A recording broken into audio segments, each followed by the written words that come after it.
আজকে খুবই সিম্পল একটা ভিডিও এবং আলোচনা করতেছি যে কেন আমরা ইংরেজি পারি না। Why we can't speak English fluently, confidently, fearlessly, effortlessly। কি মনে হয় এতবার চেষ্টা করার পর, এত কষ্ট করার পর কেন ইংরেজি পারি না?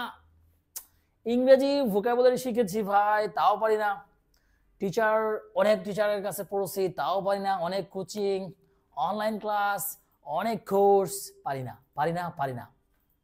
এই পারি না এর পেছনে কারণ হচ্ছে কি বলেন তো?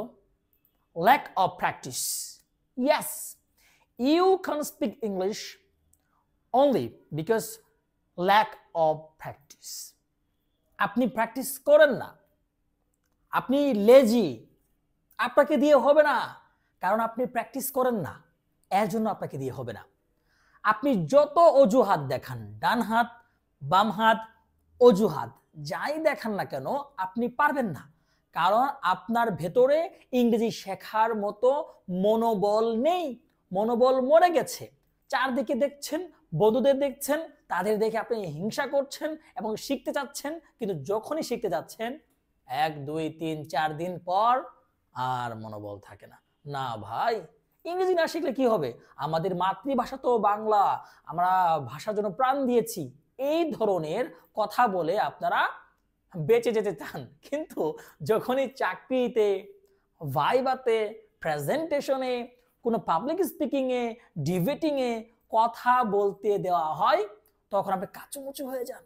না না না না, আমার নামটা দিও না ভাই। ভাই বক্তৃতাতে আমার নাম দিস না ভাই। না না না, আমি না ভাই, আমি না। কেন কেন কি প্রবলেম বলেন তো?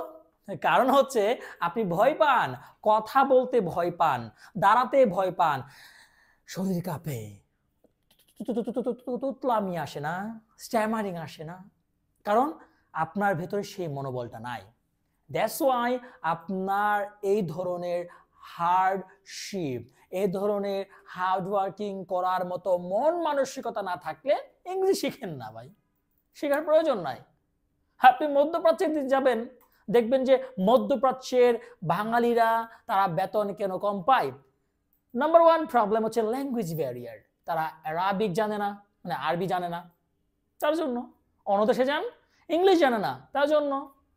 ফ্রান্স জানে না, জার্মানির যে ভাষা সেটা জানে না, ফ্রান্সের যে ভাষা সে জানে না, চায়নার যে ভাষা জানে না। ভাষা পাওয়ারফুল টুল, এটা আপনার জানা উচিত। আপনি পারবেন যদি নিজেকে বিশ্বাস করেন। একটা রুটিন করে ফেলেন তো। টানা 40 দিনের মানুষ 40 দিনে চিল্লাই যায় না? আপনি একটা রুটিন করে ফেলেন, 100 দিনে করে ফেলেন, যে এই 100 দিন পর যদি না হয় তাহলে আমাকে দিয়ে হবে না, কিন্তু 99 দিন না, 100 দিন মানে 100 দিন আপনি পারবেন, আপনাকে দিয়ে হবে। আপনি নিজের ভিতরে জিদ নিয়ে আসেন তো ভাই। পারবো না কেন? সবাই পারলে আমি কেন পারবো না? 5 জনে পারে যাহা তুমিও পারিবে তাহা, পারো কি না পারো করো যত নাবার, একবার না পারিলে দেখো শতবার, একদিন না পারিলে দেখবেন 100 দিন। আপনি পারবেন। এই দেখুন, আমি কিন্তু আপনাদের সামনে কথা বলছি। Camera phobia, mobile phobia, video phobia, stage phobia, audience phobia, এত ভয়। এই ভয়কে জয় করার জন্য আপনাকে কথা বলতে হবে। কথা বললেই পরিবর্তন হয়। এই যে স্বাধীন বাংলাদেশ 2.0 বলছেন না, কথা ছাড়া হয়েছে। আপনি স্লোগান না তুললে কি এই দেশ এই জায়গায় আসতো? হতো না।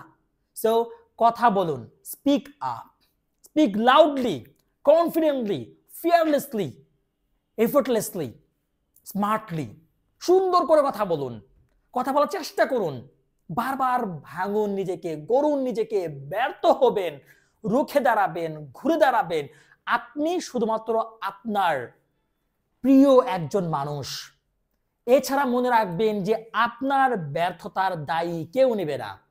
সফল হন, সবাই আসবে, ব্যর্থদের পেছনে কেউ হাঁটে না। আল্লাহ হাফিজ।